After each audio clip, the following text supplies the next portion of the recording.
Hi, everyone. Definitely keep a close listen at the hour mark because you may or may not hear something spooky. Around the hour mark, my sister and I were talking about spooky movies, and then we kind of start talking about Disney Channel original movies. And that's when you may or may not hear an EVP. If you don't know what that means, that's an electronic voice phenomena. And it's kind of scary. It happens when we're talking about a certain Disney Channel movie. Drop a comment in Spotify or leave us a message on Instagram if you hear something. We're really curious what you think. Hope you enjoy the rest of the episode.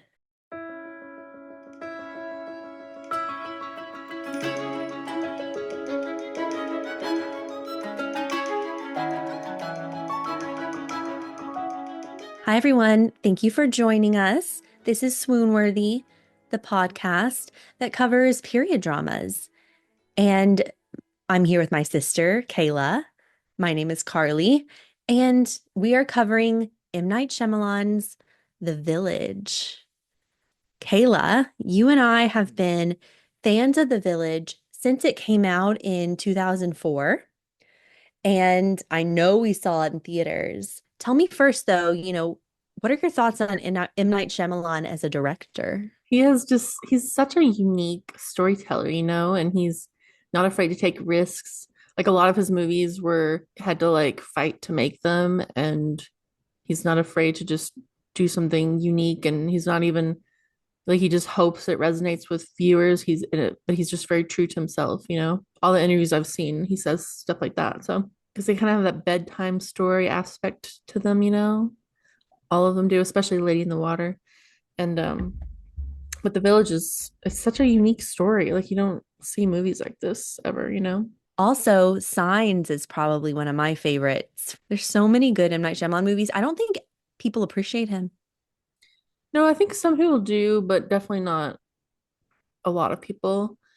Like we just saw his most recent one in theaters, What is it called? Trap?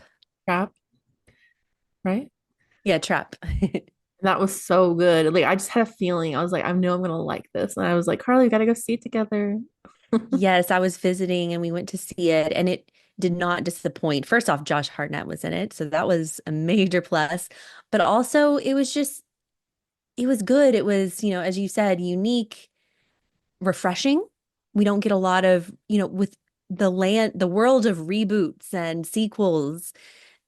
It's nice to get just an original story like this, Oh, like many of his I tales. know.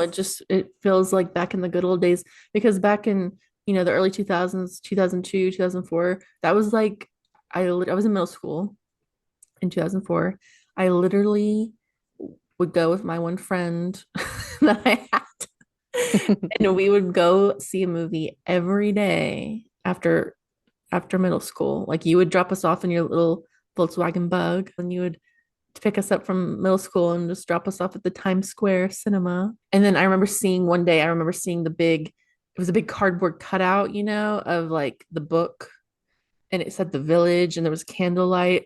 And I just was instantly intrigued by this. And I was like, what is that?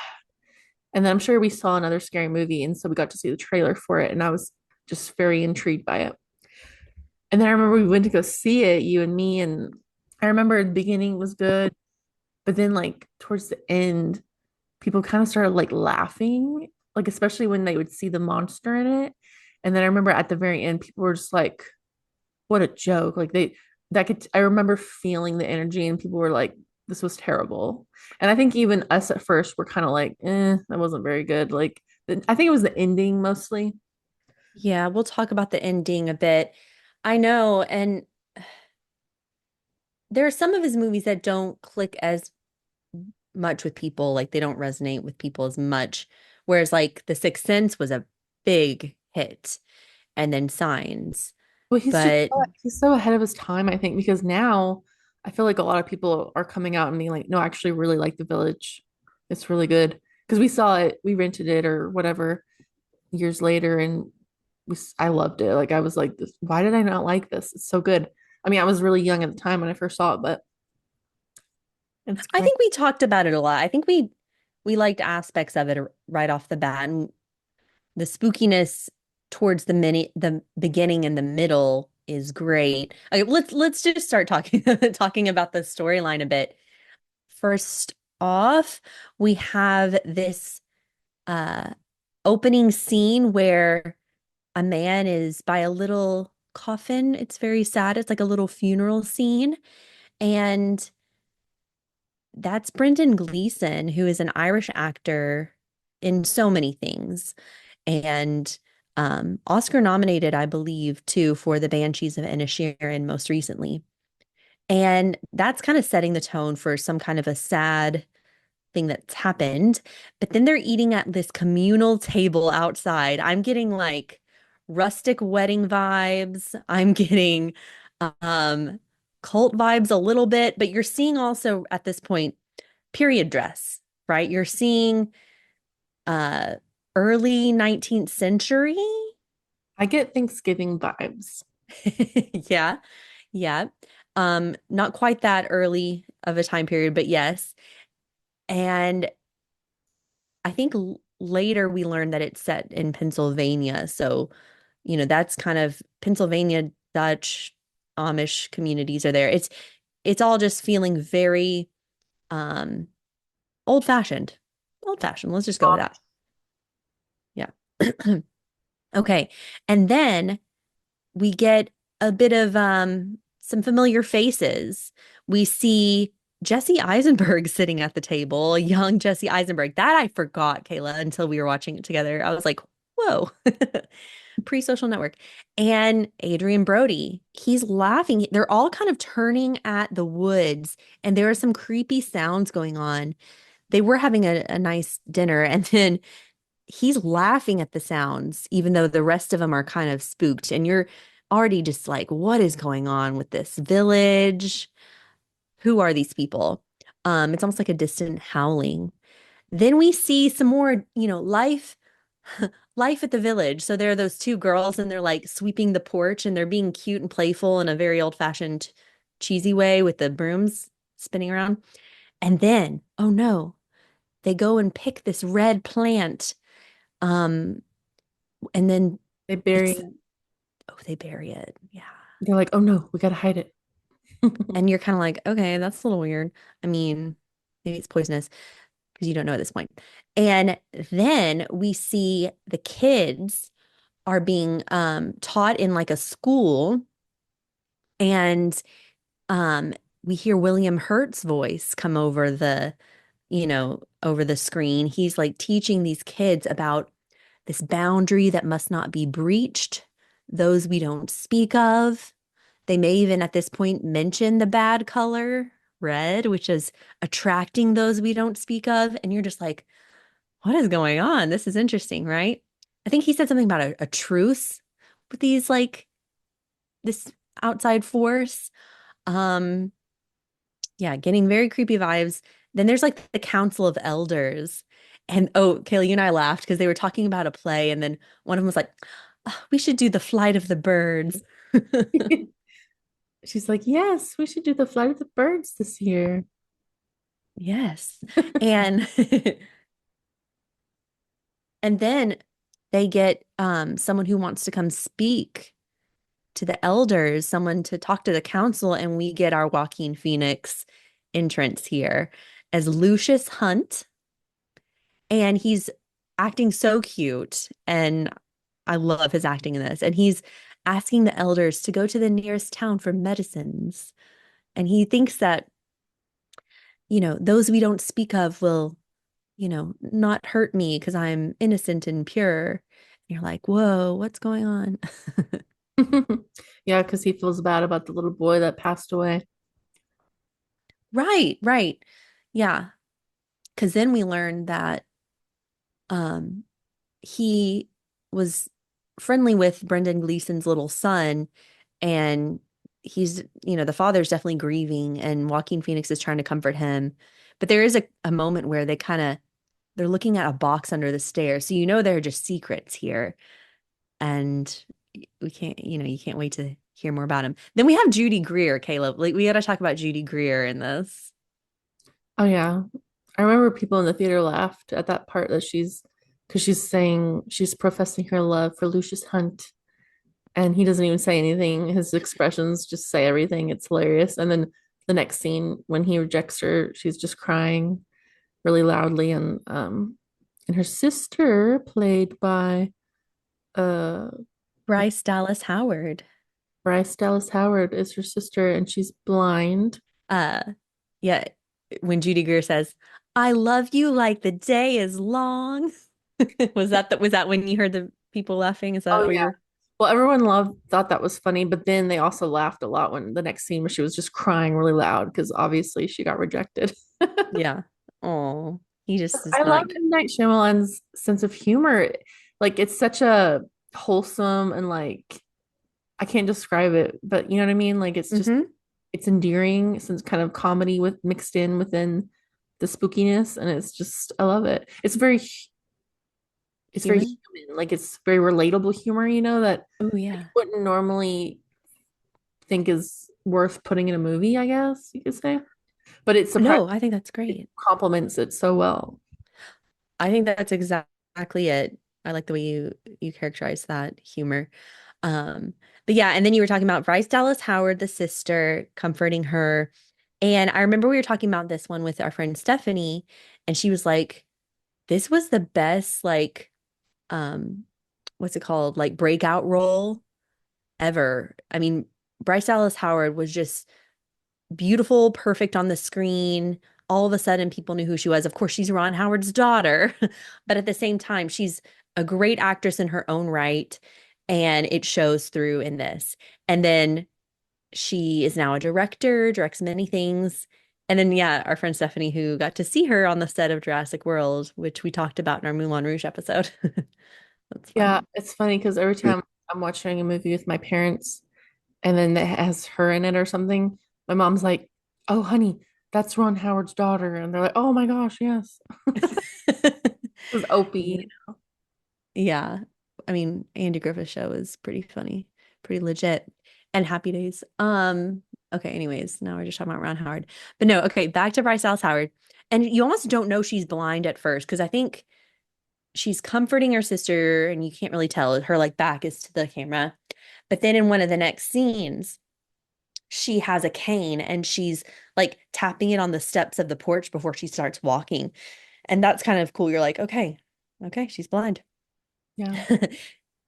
And she's playing around with Adrien Brody's character. Okay, so her name is Ivy Walker, and she's playing around with Adrien Brody's character Noah Percy, and they're running around. They run to the Rusting Rock, and that's where they run into Lucius or Joaquin Phoenix.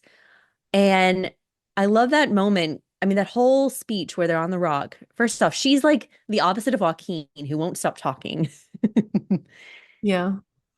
And she's like, she knew it was him because she saw his color, She's like, right? not everybody has one, but she's like, sometimes people put off the faintest color. So you So think of him, yeah, there's some kind of special connection or some vibrancy about him. yeah, they have a connection hmm because they've known each other since they were kids. And what does she say? He says, like, you run like a boy. And she's like, thank you. Like, thank you. Yes. And then she's just very open and honest. And maybe that goes along with her character who is blind. So like she's, a big talker or something, as an offset of that. And she's like saying like, why don't you used to, what did she say? You used to like take my hand or something. Well, yeah, because she's kind of saying, wait, is this at this point when she tells, Well, this is the scene where she says sometimes we don't do the things we oh, want to really? do. That's, hmm oh, okay. Well, yeah, so she's just kind of talking about how I forget how she says it because I thought she's kind of like, I think you like me or whatever. Yeah, yeah. So basically, when they were little, they were friends, and he used to always like lead her around or help her or something. And then he stopped doing that one day, so much so that she fell on purpose to try to get him to like. And then she's like, okay. But then she says, sometimes we don't do the things we want to do. so others won't know we want to do them, right? And that comes back later. So yeah, there's this whole thing. And then Adrien Brody's character is like running around. He comes back and he's got these like berries, these red, bright red berries, and he's laughing. And this is like, Lucius is like, oh no, the He bad puts color. he puts them in her hands and she doesn't see them obviously. And he's like, watch out, you're holding the bad color. Ooh, yeah, that's a good moment because right now you're still just like, what's wrong with this color? Like, is something just gonna like come down on them like lightning? Like, what is going on? Um, but then this kind of further um prompts Lucius to talk about going into the town for medicines because he's like, Noah's an innocent, so he can enter the woods and not get hurt. I believe that because I'm innocent and pure, I can go into the woods. So it's interesting here. Mhm. Um, then we see Lucius's, is that how you pluralize it? Or Yeah. possessive, the mother of Lucius. How about I just say that? Who's Sigourney Weaver? Brilliant, brilliant actress. And they're kind of talking, Lucius and Sigourney Weaver. Um, he's like, the village is full of secrets in every corner. And he's like, and Edward Walker, so this is William Hurt's character, he hides his feelings for you. And he throws in the line that he just heard from Ivy. Say, right? I love Sometimes we that. do. Yeah. Because Sometimes we don't do. Go ahead. I could probably do it like he does because I don't remember the way she says it. He's like, sometimes we don't do things that we want to do because other people might think we want to do them or something like that. Yeah. So And the he way he says uses it is it. so cute because He's so cute. And this is when Kayla, you and I were like really confused by this because um Sigourney Weaver's character says, you remind me of a cult sometimes. oh yeah. And what did you think he said? So She said? I've realized a few things watching it this time around that I'd never done it, probably because I'm watching it with my big sister who notices more than I do. And so I always assumed it made sense to me that she would say this instead of that. She would just be like, because she was talking about her sister or something, I thought, maybe she wasn't. And I thought she was like, you remind me of Nicole sometimes. I was like, oh yeah, okay. He reminds her of her family member or whatever. But apparently she just randomly was like, you remind me of a cult. Yeah, like a baby horse. It was kind of a random moment. And I was like, are they just trying to further emphasize like they're cut off from the world or it's another time period or something? I don't know. I think, Uh, yeah, that yeah. they're just kind of in their own little world, you know? But you and I had a good laugh because I was like, no, Kayla, there's no Nicole in this. Yeah, we like looked it up. I had to make sure, but she was right, of course. As an older sister is. And then, oh, also, Kayla, I read in the trivia, I read that like they did try to get the cast into the 19th century feeling and stuff. So they kind of did like a old-timey boot camp. And so they practiced the way they spoke and, Oh, that's fun. acted. I Yeah. want to do that. Yeah. Pretty cool. Does Because this, does this movie remind you of when we went to Colonial Williamsburg? I love Colonial Williamsburg. Yeah, so we went to Colonial Williamsburg and there's this one restaurant that you get to eat at where it's only by candlelight. And a woman like gets up and tells her story halfway through the dinner. And we had our friend Adrienne there, who we talk about sometimes in our podcast. We went on the cruise with her once. Um, and do you remember, Kayla? We left the restaurant and we Well, were I like, remember, well, I remember she was sitting next to me and she was just kind of like really leaned in, like very into the story. She was just like, wow, like this is crazy. but in reality, it was like an acting, a little performance. But she was like, wow, this woman really had a cool life. I know we were like, Adrian, that was just like a story, right? Hey, she sold it. Um, and then I've been back to Colonial Williamsburg with Tommy and we did a ghost tour. So yeah, if you want to ever like feel like you're stepping back in time, definitely You go to did a Colonial ghost Williamsburg. tour too. Oh yeah. Where? We walked around there at night. Oh yeah, yeah, yeah. You're right. I remember we took like 100 pictures and there were so many orbs. Yeah, because that's before smartphones, Kayla. We had like Oh yeah. digital cameras. Uh-huh. And the dust orbs showed up in all the pictures. Yeah, it was creepy. Yes. Okay, back on track. Okay. But at this point, you really feel like this is, 19th century period drama for sure. 1830s, I think, is when they were going for it being set. Um, everything's saying that. Then we see Lucius um going into the woods. He enters, what is it, Covington Woods, and he plucks some berries and he kind of sees something move in the woods like a foot. And that's kind of like a Signs movie moment, I feel like. Yeah.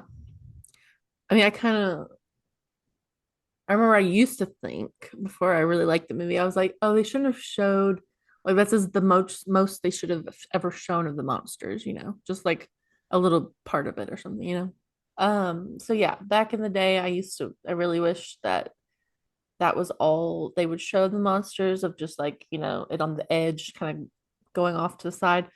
But now I don't think that anymore. I feel like he can do no wrong, honestly. M. Night, except for the last Airbender. That's the only one of his. Okay, so I haven't seen the last Airbender and I haven't seen all of The Visit because that movie is really freaky. It's too creepy. Is that a newer one? It's somewhat newer. It's about like there's old people, creepy old people, and it's like not my cup of tea. Okay. And like they have these like yellow jackets and hoods that they put on, um, which is kind of like what the opposite of red, would you say? I think green's the opposite of red, Oh yeah. Okay, but but it's it's like a nice cheerful good. color, Yeah, it's the good color. the good color. Um, but yeah, he sees something move and he just his acting in that moment too, the way he just kind of turns and like he's He kind of just like stiff and like he's like I love it. And then we see some more of like Lucius's nice side, the nice side of him. Well, not that he's bad at all, but you know what I'm saying. He's very sweet because he goes and joins his friend in the watchtower and they that poor guy. He just seems so miserable in this whole movie. That's all. He's only in the creepy bits. He's never like you never see him just like happy with other people or anything. I know, I feel bad for him. And that actor is Michael Pitt, who was kind of popular in the 90s and 2000s, The Dreamers, if you've seen that movie. Um, and I didn't remember that who that was. And then I was like, oh, but he he's supposed to like stay in the watchtower and sound the alarm when he sees something. And he sees something. This is this one night where he's alone, not with Lucius. And there's like a thump, like Yeah. clearly like something that startles him. And then he opens the trap door to go down, where you go down the ladder and you see this red cape rush across. So again, that part's so creepy. And he sounds the alarm and everyone's starting to like kind of go crazy and run around and find shelter. Um, and this is when, okay, Ivy and Judy Greer's character, I can't think of her name, are like babysitting, right? And they're like trying to get the kids down in the cellar. So everyone, I guess, in this village has like a basement cellar type thing to hide in. And Ivy is just standing out there in the open doorway, and she's like, Lucius is still out there. And she's concerned for him, but the alarm's happening. It's definitely a kind of a creepy moment. Yeah, she's like he'll come for me. Oh yeah, she's like, he'll come for me. And she even proceeds to like hold out her hand. And then I don't know exactly, I can't remember when exactly, but you see the creature. You Yeah, see the monster. like walking towards her. Yeah, it's walking towards her. It looks like a badger with the hood, It a looks red like hood. a porcupine pig with a cape. Yeah, kind of like a hog, like kind of like from the Robin Hood animated movie. That's like a porcupine hog with a red cape on.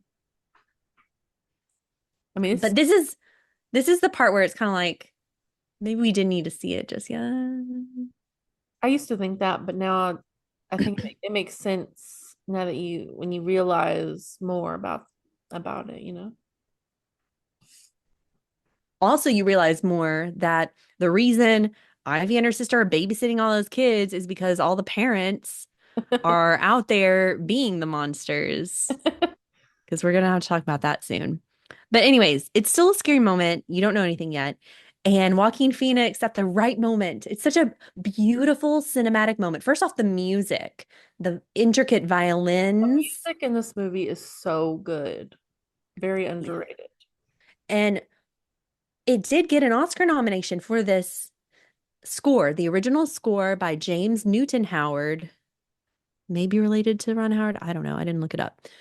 Um, 9 Oscar nominations for this composer. I don't believe they've won anything, but they did also do the movie Defiance, which is beautiful.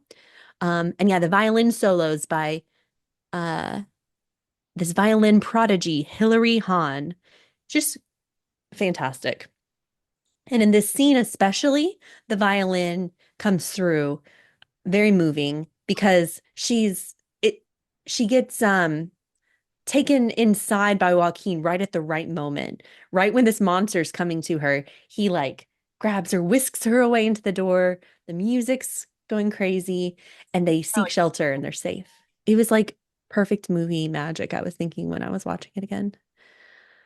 And so you're saying people, this is probably one of the moments when people laughed in theaters when you see the creature, right? I think it definitely put some people off of the movie because they were just like, "Oh, that looks so fake." But once you realize that it is fake and it's supposed to be fake, then you know, I Yeah, think I don't know. This movie just definitely has to grow on you, I think. fair enough. And they all get into their little basement cellars. There's red paint on the doors when they wake up the next day, right? Yeah, Which it's is like kind of they marked creepy. the doors. Ooh, with the bad Bad color. color. Like a warning, like, y'all better not do anything. Um, but then we get a nice, beautiful scene after this. So it's the wedding day for Judy Greer's character, who has found love at last. Shortly after proclaiming love to Joaquin Phoenix, she moves on. And um, it's a cute little wedding. It made me think of like, I think I said, Kayla, like, this is what your wedding kind of felt like Oh, that's the good because that's what I was going for. like the rustic Kind of uh bohemian, kind of cult-like. Oh, yes, flower crowns and you know, communal tables. yeah. No, it was great. But it's a beautiful wedding scene and um yeah.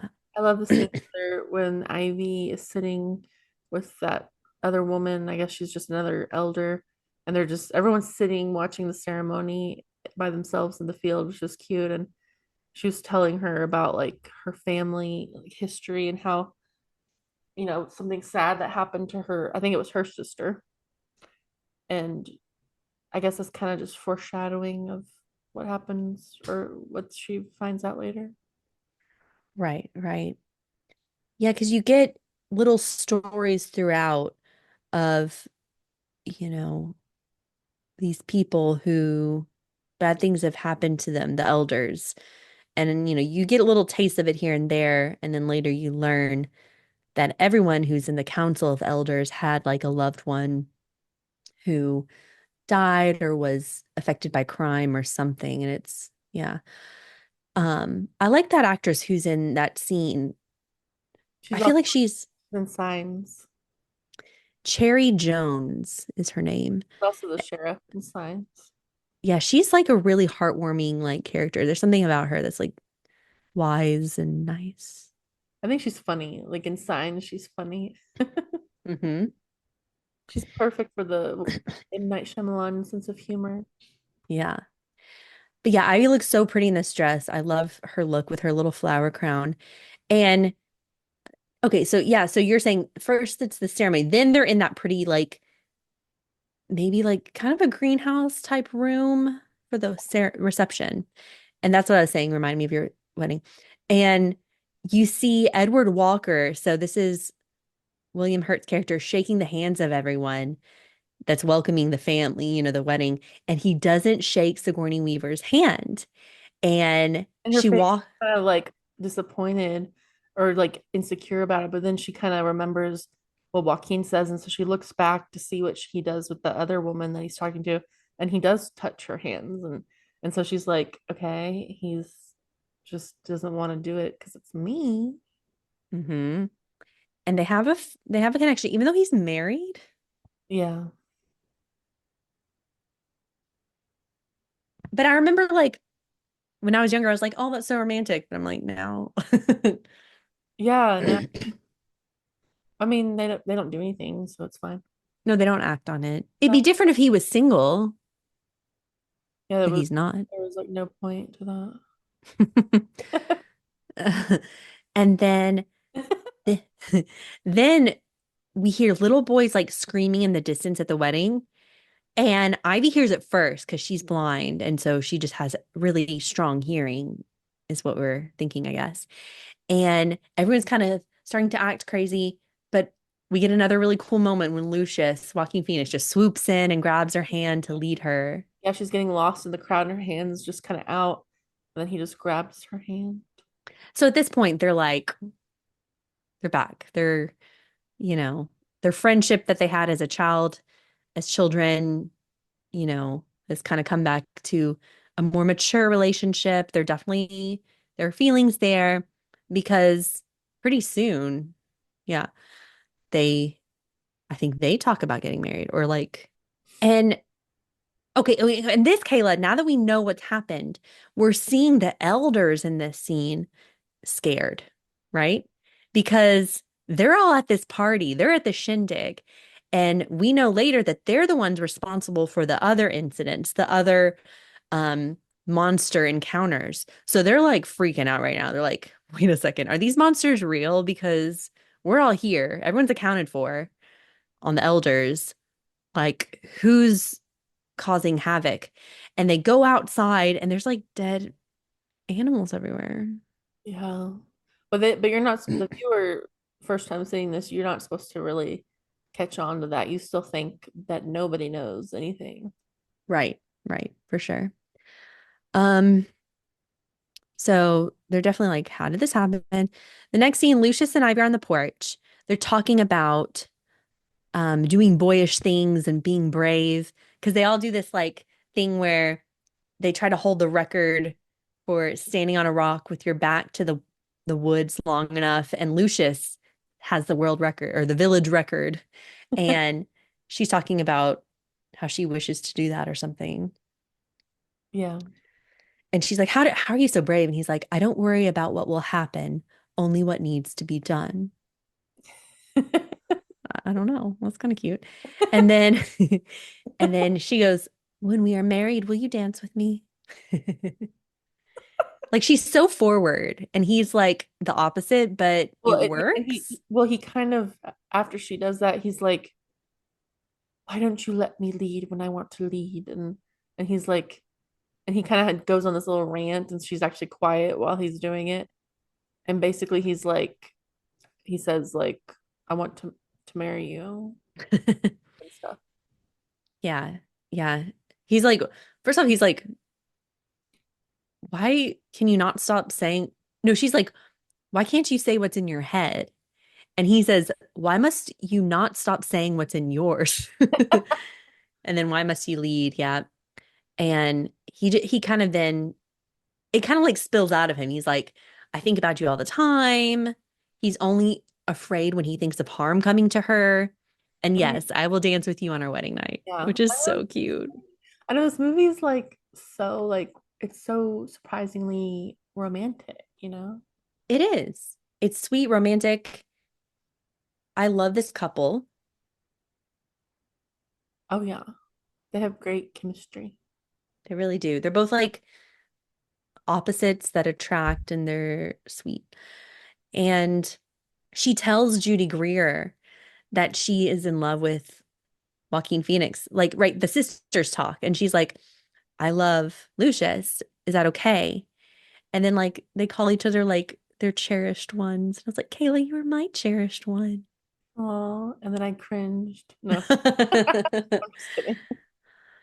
Okay, then we have the worst moment ever where it's kind of announced like everyone's starting to talk about them getting married. It's like decided, agreed upon. Lucius and Ivy are going to get married next. And yeah, Noah doesn't like this.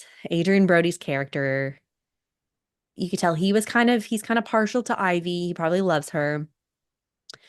And he doesn't take this news very well. He goes to Joaquin and he stabs him. I know it's a very traumatic scene. I kind of hate that scene. And he stabs him once, but I'm like, do you really have Then to stab him he again? comes back and he tries to. I feel like he almost feels bad that he's in pain and kind of comes back to try to, like when you're someone's hunting an animal, you stab them with the bow and arrow, but then you go and stab them to try to end their pain. I feel like that's what he was doing, Or he's a maniac, but or he's just what? crazy. I mean, obviously he should be, Yeah, he. I mean, he just. he might need special care, maybe a doctor or a therapist. I Yeah, don't I felt know. like his parents failed him for sure. Yeah, I kind of let him loose a little bit. Probably didn't teach him the right things. I think there was an earlier scene where he was hitting someone. Yeah, at the very beginning, he was kind of in a fight with some other kid and he hit someone and she was like, Ivy was trying to punish him. She was like, "No, you're gonna go in the quiet room or whatever." Um, Right. but then she, you know, Yeah.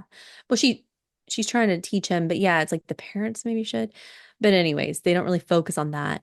And then it's like, wait a second, is there a doctor in this village? Because he's bleeding. Joaquin Phoenix is bleeding out right now.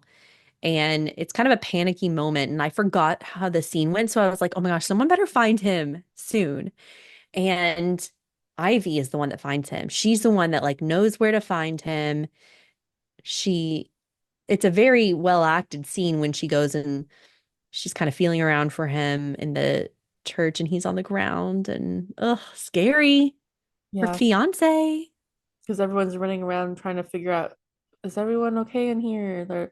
Because they just know that he had blood on him, the guy who stabbed him. And so she just kind of makes a beeline for where Lucius lives because she has a bad feeling about it. So, Yeah. And then we do see a doctor, Dr. Fish. oh yeah, he looks he looks like a fish. If you know, His you know. his facial features are very like fish-like. So Kayla and I were calling him Dr. Fish. And he like closes the wounds, but he says there's an infection. And this is also bad because we know there's no medicines in this village. Um, and the elders are talking. William Hurt wants to go get medicines, but the rest of the elders are like, nuh-uh, we said we would never leave the village. Oh, We took an oath. No good could come without sacrifice. And even William Hurt's character, Edward Walker, he kind of looks at Brendan Gleeson's character and he's like, you can tell he feels guilty because they obviously let this little boy die, wow. which is so sad. And they don't want to have that experience again. So they're seriously considering getting medicines. I just like calling it that. Medicines. I noticed was it in Buffy the Vampire Slayer where they like say magics, plural, like the magics? I don't know, but I've recently learned that British people, instead of saying like math, they say maths. Maths. But why? I also, they just do. I also like how they say herbs like herbs, I do it that way. That's correct. There's an H there. but I feel like it would be the opposite. Like British pronunciation, I feel like would have skipped over that sound. No. We're the ones that say it, or it's just weird. No, I think herb makes complete sense. I've always said it like that. And then you're like, it's herb. Or someone else was like, herb. Like, no, herb. And Ivy, the blind girl, is going to go get the medicines. She's going to go into the woods with the bad people and the bad color, and she's just going to be the one to save the day, which sounds fine and good. But you're also at this point, you're still not really sure what's going on with the woods. And even regardless of the fact that there's danger in the woods from some creature, there's just danger in the woods. Like a blind girl in the woods, something's going to happen. Yeah, I mean, there's holes, there's tr tree trunks, there's wolves, who knows what. Yeah. So kind of crazy. But those elders are like, nope, we took an oath. We are not doing it. And then you kind of see some you see how William Hurt's character, her father, takes her to this like shed thing. They kind of interweave like what's happening in real time going into the woods with how she learns the truth. And so I kind of can't remember when this all happens, but you see her going to make this journey with two other escorts. One of them is the watchtower dude, and they're all wearing their yellow cloaks and they're going into the woods and she has the magic rocks. And they're like, "How did we not know about these magic rocks before?" And she's like, "Just don't ask me about it right now." And then they're going into the woods and yeah, Well, this is when it kind of has, so when she starts to become alone in the woods because the guys kind of ditch her, it has like flashbacks of what her her dad father. was telling her, because it was getting spooky in the woods. So it's like we've always had stories of these things, but that's all they were in textbooks. That's pretty much it. And he was like, he had her like touch the costume, and she Yeah. freaked out. And Yeah. So he took her into the shed that was never, they the never shed went that's into it. to be opened or something. Yeah, the shed that's never to be opened. Meanwhile, like, come on, you have rebellious kids, right? Like they're gonna get in there. But um, yeah, and he's like, there did exist rumors of creatures in this woods. And you kind of learn he was a history teacher at the University of Pennsylvania or something. And I love the way they do blend what's happening in the woods with this story because you don't really get the full picture until those two cowards leave her in the woods. They don't make it. They're too scared. Leave the blind girl. Well, I mean, I kind of, the first guy was just a wimp, but then the Michael Pitt guy, I just feel so bad for him. I feel like he's just sick with fear his whole life. Yeah. Like he's like, if I stay here, I'm just gonna die. Okay, yeah, we feel sympathy for him. But anyways, so he leaves and then you just see her dump the bag of rocks out. Yeah, she just knew it was fake. She knew it was fake, but you don't, now you're knowing. So then it goes back to the full thing where you see the full picture, right? These creatures are not real. They were costumes worn by the elders to keep everyone in the village, never to go out of the village where there's crime and danger and murder and ugh, right? Yeah.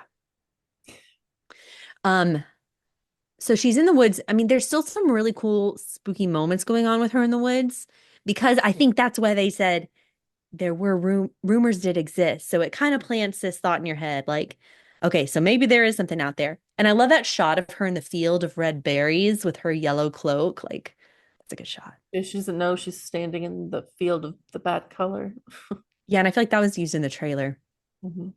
Um, and we see like another creature at some point, and she's like, it's not real. It's not real. Oh, she also falls into a hole. This is what I'm talking about. Like, Mhm. there are holes in the woods. Like you can't ditches and She luckily got out of that, and then she sees the creature.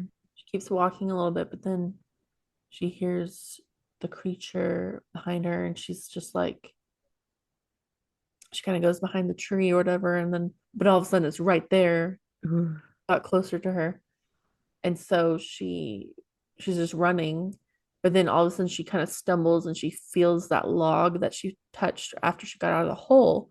So she's like, okay, I'm back near that hole. And so she kind of waits and stands there and she can hear it running up to her. And she quickly moves to the side and it falls, plunges down into the hole.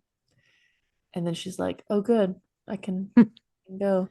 I And can then, continue on with my journey. but then the camera pans onto the creature in the hole. And of course, it's Noah Percy.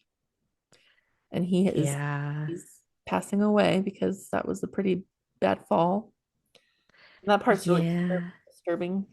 It's a little disturbing. And this is another thing, like his parents kind of failed. I They mean, locked him in the room with the costume and the floorboards. Like, what do you expect? He's bored. He's gonna go looking around and he's gonna notice the floorboard opens. oh, right, right, right. Because there are costumes in that shed, but there were also his parents kept one of the costumes in their house. Yep. Like an emergency or something, or because they used it a lot. I don't know. Yeah. So he found the costume and decided to wear it and scare her. He probably thinks it's a game. He's kind of, unfortunately, Or to get back at her or something. yeah, it could have been But mean. he also might have been doing that. That might not have been the first time he had done that, you know? Yeah, so I think you're supposed to believe now that he was the one that on the wedding night was the one doing all that, right? Yeah. Yeah. So it's so sad. It's just, ugh, it's all terrible. But she doesn't know anything. She's like, great, I just killed the creature. And she's on her way. She finally finds this like trail that she's supposed to find. She follows the road. You're like kind of having an uplifting moment for her. She's going to go get the medicines. And she climbs this big fence and you see her. No, then it just cuts to a guy or just like it's like point of view of someone in a Jeep and there's like sirens and it's a car. And so now you're like, wait a second. This is not a period drama. This is not 1830. This is more modern. Dun dun dun. Yeah, it's that sweet guy that he sees her and he just takes pity on her because she looks so helpless. Yeah. And I was like, if you found like a strange person dressed in like old-timey clothes in the woods, like I would be like, Freaked is this out. Claire? Is this Claire from Outlander? Is this I mean, who knows? That would be just such an interesting moment. And I mean, he's probably thinking someone came back in time. That's what I would think. But am I the one that would think that? No. Um, and he's kind of talking to her. She says, make haste. I need medicine. And he's like, okay. And she says, you have kindness in your voice. I did not expect that. Yeah. Oh. And this guy really is kind. And he's like this park ranger. He goes back to the headquarters of the park rangers or whatever. And you see a guy with a newspaper and it says like the Pennsylvania Times or something, and it's dated 2004 Mhm. on the newspaper. And we know that that's M. Night Shyamalan. I know. I love when he makes his little cameos in his movies. It's because he's always like just some random person and he's always kind of funny too. Like, Yeah. It's very Hitchcock of him, very Alfred Hitchcock of him to do that. I love it. yes. Yeah, in Trap, he was like one of the people at the concerts that like He was the uncle of this. uncle of the performer. Mhm. Oh, because it was his daughter in real life was the performer. Anyways, Trap is good. Go see Trap, rent it, stream it. I thought it was great. I thought it was one of the best movies I've seen in theaters in a long time. But anyway, so I love this part because I never noticed this and I'm kicking myself for never noticing this in the movies. Maybe let me know if you never noticed either. But so Ivy Walker and her dad are the Walkers, and because M. Night starts talking randomly to this guy, and he was talking about how what was he? Government. He says like, yeah, I'm sure Oh you hear yeah, the rumors. Government guys keep planes from flying over this place. yeah. He's like some rich guy or something who owns the town or something. And that's Yeah. when it clicked. I'm like, oh, because the Walkers are the ones who own, his family started the town or whatever. And so he's paying people off so they can live there at peace. Yeah. I never got that. I don't know why I never got that. No, you're older and know these things. And also the hat of the guy, Kevin, I think is his name, that the park ranger guy that saves or helps her says Walker. So it's like the Walker um National Forest Reserve or something like that. And yeah, it's a protected piece of land and planes don't even fly over it. Very cool. Because we also hear the story, because at some point, all the elders' voiceovers happen where they talk about their loved ones that died. And his father was the richest man and was killed by some criminal person. Yeah. And that was his whole defense for why he's letting Ivy go to the town, because this is a crime that happened. This is not Lucius is dying not from natural causes. This is a crime. And the whole purpose of them going into the village was to get away from crime and bad things. So, Yeah. yeah, And I watched another interview with M. Night Shyamalan, and so he got the idea for this movie because he was just driving in that area, the East Coast or whatever, and he saw this big like fence thing, and it was some rich people had like secluded themselves, and like it was kind of like a cult type thing or something. compound. And he was like, and it kind of just made him think like, what would that be like, if Hmm. rich people did that. Okay. And the scene is also just done so comically where um the director is reading the newspaper and the park ranger guy kind of sneaks in. And I love the camera work here. And he goes to the medicine cabinet and he gets like all the penicillin he can grab. And then he's like, "Oh, what about that maintenance ladder? Where is that? Because I need to use it." So he's just being a little sneaky, which is nice. He's protecting the privacy of Ivy. And I guess they needed the ladder to help her get back over the fence. Maybe she climbed a tree to get over the fence originally, but there are no trees on the other side. Um, so yeah, then it's a very speedy ending. So I think this is what you mean, Kayla, where the ending's a little abrupt. Um, I think you and I both talked about it. I almost wish there was another scene going on. But Yeah, I mean, it's a little abrupt, but I still think the movie's great. It didn't detract from the movie for me. But I think you and I were talking about how it would be cool if there was like a prequel or a sequel to this movie that went more into the Walker family, because that's just kind of interesting. yeah, there's definitely more story there. Um, and I just kind of wish we would have seen Joaquin Phoenix again. Like you never see him again. You assume that she got the medicine to him in time. Um, and the whole thing too is it's like they were going to be the generation to carry on the village and carry on the secrets and keep the town protected. And by them staying alive, it's going to but do you think Ivy's going to always believe that she killed a real creature out there? So there are creatures in the forest. What do you think about that? Like, how is she going to grow up Oh after yeah. this? And I think yeah, the elders are gonna totally, because remember he says Noah died. He didn't die in vain. We can use that to keep this story going, to keep this way of life going. Oh yeah, I think Lucius is gonna get better, and Ivy and him are just gonna be happy in their little village. Maybe have a little village but cheese. I know, but here's the thing. She met a human on the other side of the fence that was nice. So Yeah, isn't she always going to wonder and be like, there's a whole world out there? no, because I feel like she's just gonna be happy that Lucius is okay. And if anyone, I think Lucius is the most curious Yeah, and the most, adventurous. but I know I would just kind of wish they would do another sequel or something. I could I see this know. being like a TV show. Series. Yeah. Um, it could be They called the Villagers. the villagers. Oh, You like that? I think that they should reboot The Village as a TV show. It'd be kind of like Walking Dead feel to it, like just creepy. Yeah. I don't know. I don't know.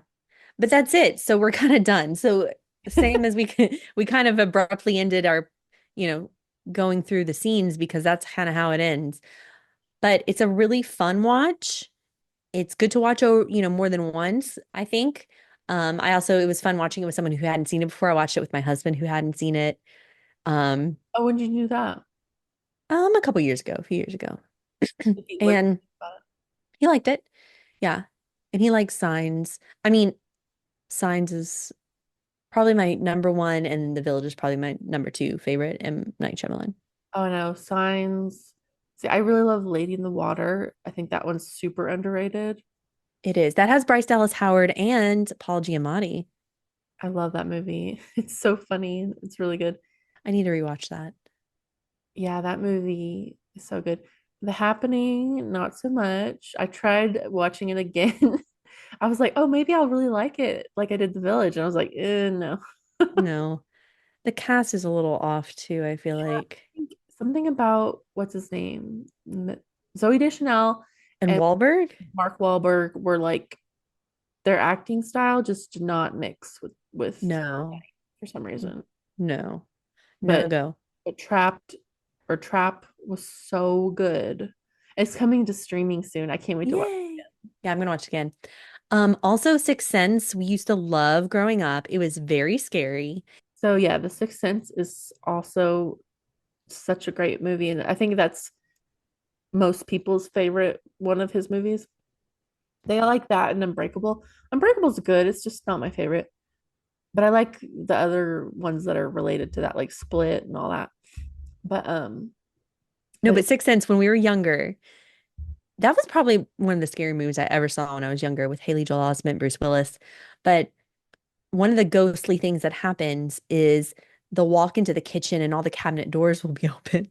So we were horrible. And my mom saw the movie too. But we would wake up when we would have Adrian probably, uh-huh. and our friends come over, we'd creep in the middle of the night, open up all the cabinet doors so my mom would wake up in the morning to all the cabinet doors. But then it happened again when we were older. And it's because Dottie, the cat, Oh, would open the cabinet doors. And I'm sure my mom just was like, oh gosh. I know we would do that like so often. Like we couldn't sleep. It was summer nights or whatever. We're like, oh my gosh, let's open up the cabinets for when mom comes home or when she wakes up or whatever. I And think it made her mad. sometimes it made her mad because she was just like not in the mood, you know. Thinking now I'm as an adult, and if I had kids and I'd come home from work or whatever, and that would be done, I would be annoyed. I don't know. It's pretty funny. Um, but that movie's a trip. All right, so there you have it, guys. We talked about The Village. Again, can't rave enough about the music. It's really just beautiful. And then some of the costumes are great. Ivy wears some really pretty, like light blue dresses. I love the the dress she wears to her sister's wedding. Um, Joaquin Phoenix looks cute in his little suspenders, vest. And the costumes were designed by Anne Roth, who is such a well-known costume designer. And if you watched Barbie recently, Anne Roth was the woman sitting on the bench next to Barbie when she's talking about life or something. But yeah, have to do a shout out to that costume designer who is just amazing and has done so many movies over the years. Legendary. It's just a fun, yeah, it's fun. And we had fun talking about it.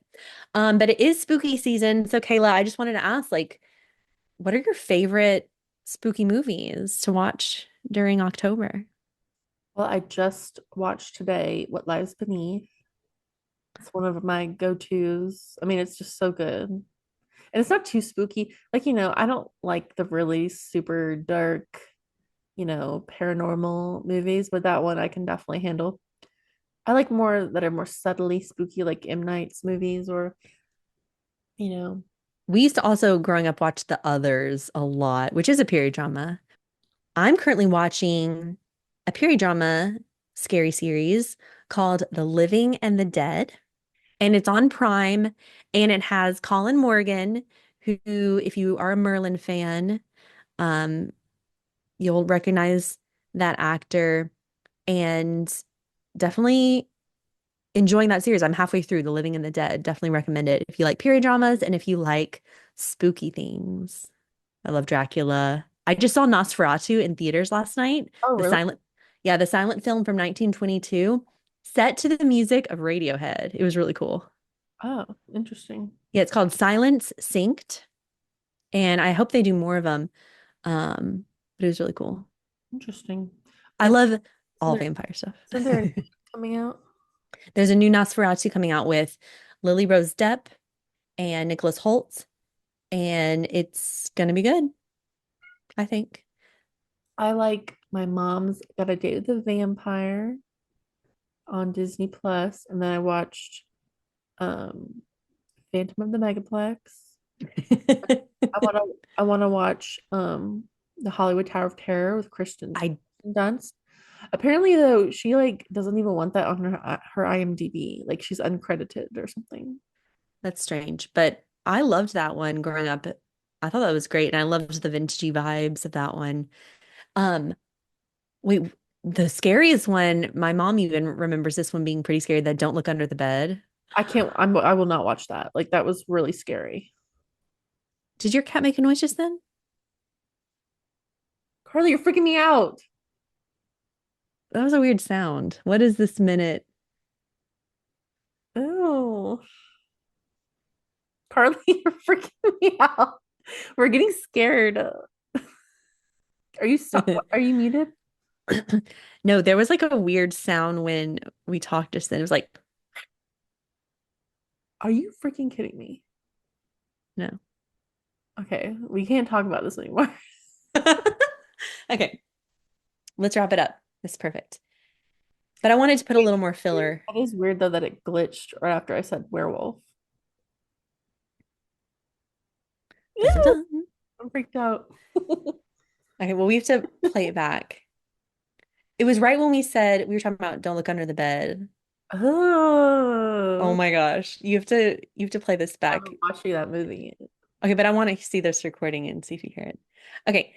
All right, let's wrap it up. But thank you all for listening to our podcast episode on M. Night Shyamalan's 2004 blockbuster, perhaps, The Village. And if you remember when we did our Notebook episode, The Notebook, 2004 was a huge year for movies.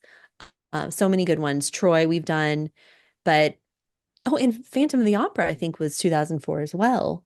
2004 was just incredible. Please be sure to share our podcast with any friends or family that you think would enjoy this, because we love getting to connect with you all and discuss things with you over Instagram. Please leave comments and reviews on Spotify as or wherever you listen to podcasts.